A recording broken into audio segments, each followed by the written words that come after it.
अनोळखी नंबर. रात्रीचे 11 वाजले होते. आकाश आपल्या खोलीत एकटाच बसला होता. मोबाईलवर सोशल मीडिया स्क्रोल करत असताना अचानक त्याच्या फोनवर एका अनोळखी नंबरवरून मेसेज आला. हाय. आकाशने काही वेळ तो मेसेज पाहिला. त्याला वाटलं कोणीतरी चुकून मेसेज केला असेल. त्याने उत्तर दिलं, कोण? काही सेकंदात रिप्लाय आला, ओळखलंच नाहीस का? आकाश गोंधळला. नाही, समोरून उत्तर आलं. ठीक आहे, ओळखायचा प्रयत्न कर. अशा प्रकारे त्यांची पहिली ओळख झाली. पुढचे काही दिवस दोघे रोज बोलू लागले. त्या मुलीने तिचं नाव सांगितलं नाही.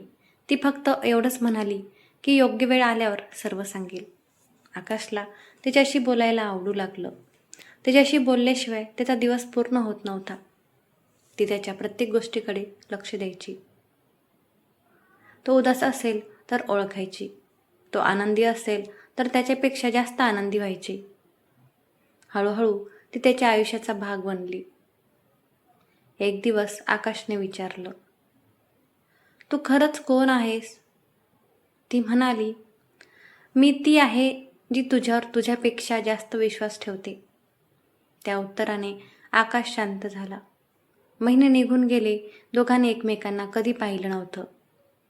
फक्त फोन, मेसेज आणि रात्री उशिरापर्यंत चालणाऱ्या गप्पा. एक दिवस ती म्हणाली, आकाश, जर मी तुला भेटले तर ओळखशील का मला? आकाश हसला. तुझे डोळे ओळखतील मला.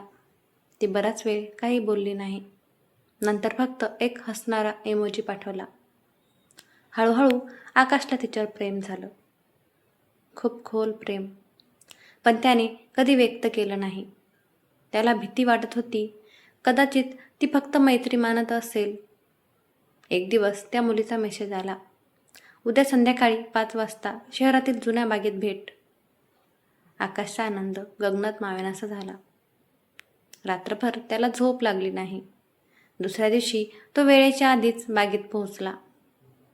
5 वाजले, 5:10 झाले, 5:20 झाले, ती आली नाही. अचानक त्याच्या फोनवर मेसेज आला, माफ कर, मी येऊ शकणार नाही. आकाशला खूप वाईट वाटलं. त्याने फोन केला, पण फोन बंद होता. त्या दिवसानंतर तिचा नंबर कायमचा बंद झाला. ना मेसेज, ना कॉल, ना काहीच. आकाश तुटून गेला. महिने गेले, 1 वर्ष निघून गेलं. पण तो तिला विसरू शकत नव्हता. एक दिवस तो एका पुस्तकांच्या दुकानात गेला. तिथे त्याला एक मुलगी दिसली. ती एका कोपऱ्यात उभी राहून पुस्तकं पाहत होती. तिने मागे वळून पाहिलं. दोघांची नजरानजर झाली. आकाशच्या मनात काहीतरी वेगळं जाणवलं. तो तिच्याकडे गेला. ती हलकसं हसली. कसा आहेस? आकाश थबकला. तू मला ओळखतेस? तिच्या डोळ्यात पाणी आलं. ती म्हणाली, अनोळखी नंबर आठवतोय? आकाशच्या हातातून पुस्तक खाली पडलं. तू? ती हसली. हो. आकाशच्या डोळ्यात आनंदाश्रू आले. मग त्या दिवशी का आली नाहीस? मुलगी काही क्षण शांत राहिली. नंतर म्हणाली, कारण त्या दिवशी मी हॉस्पिटलमध्ये होते. आकाश गोंधळला. तिने हळू आवाजात सांगितलं, मला ब्लड कॅन्सर होता. आकाशच्या पायाखालची जमीन सरकली. मी उपचारासाठी दुसऱ्या शहरात गेले होते. डॉक्टरांनी जगण्याची आशा कमी सांगितली होती. मला वाटलं तुझ्या आयुष्यात दुःख बनून राहण्यापेक्षा दूर जाणं चांगलं. आकाशच्या डोळ्यात अश्रू होऊ लागले. आणि आता? ती हसली. आता मी पूर्णपणे बरी आहे. काही क्षण दोघे शांत उभे राहिले. आकाश म्हणाला, माझ्याकडे एक प्रश्न आहे. कोणता? तू मला कधी प्रेम केलं होतंस का? ती हसली. डोळ्यात पाणी आणत म्हणाली, पहिल्या मेसेजपासून. आकाशच्या चेहऱ्यावर हसू उमटलं. त्याने तिचा हात हातात घेतला.